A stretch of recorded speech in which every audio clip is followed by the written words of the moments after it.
Ever since the mid-19th century, artists have been drawn to the southwest of England, attracted by both the glorious landscape and of course its famous light. For the first 3 films in our series, we brought members of the Royal Watercolour Society down to Cornwall to see how both the location and the cultural heritage of the area impacted on their work. The result is 3 films which offer a fascinating insight into the inspiration, ideas and techniques of some of the leading watercolour artists in Britain.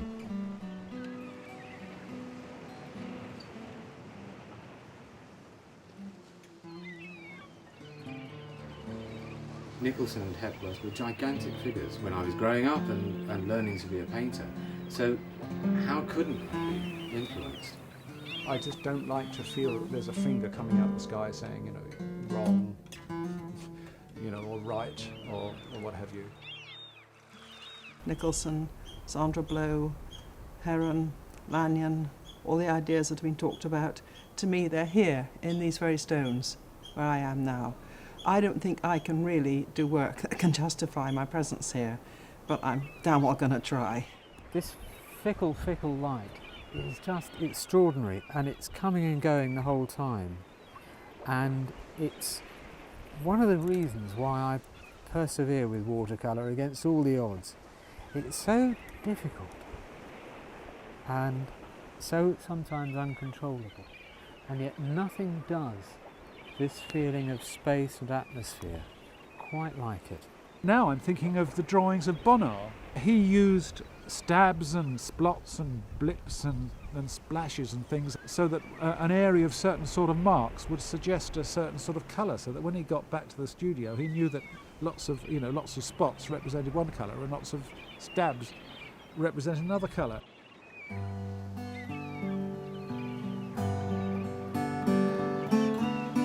It's really rather a different sort of landscape, isn't it, from the harbour that you didn't seem really to identify with. But then I thought maybe you looked at it. You said, I think that's your subject, or I think you could paint that. Did I? I could see you painting that, I think you said. So I usually end up with quite a few small studies which I look at later, think about, maybe come back again and change my point of view or something.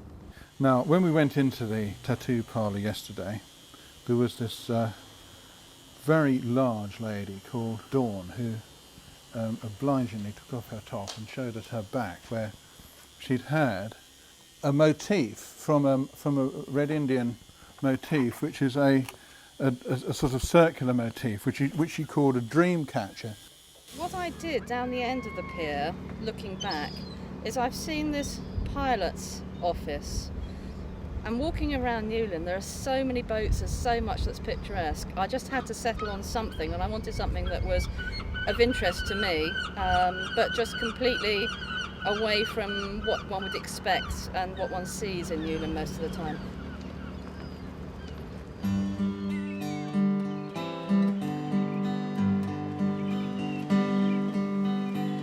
Yesterday I went to Penley House and had a look around the pictures there and found out a little bit more about this colony of artists at Lamorna.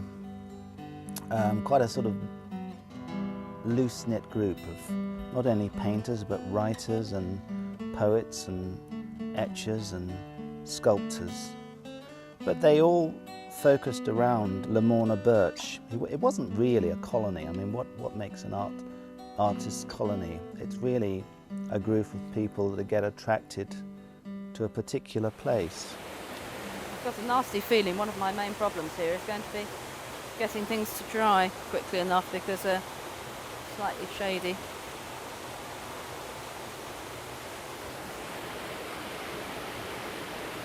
Just want to soften the edge there, so I'm painting with water so that one thing will run into the other a little bit. Very peculiar, the shapes of those slides of rock on the other side of the bay, over the houses. They seem to recede, but on a piece of paper, they're just flat shapes, and you have to somehow manage that.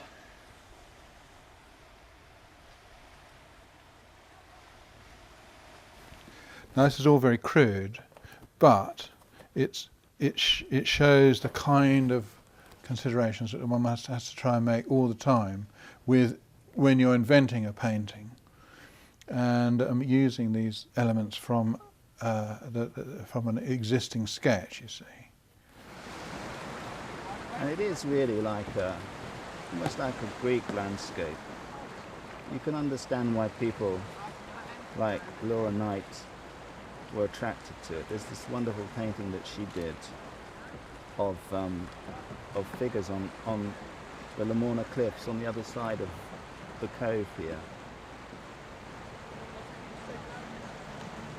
And the other really important thing about coming here is that painting is such a solitary business, and to have the opportunity to come somewhere like this and work with friends, so that painting in a way becomes a collaborative process, is quite an extraordinary experience.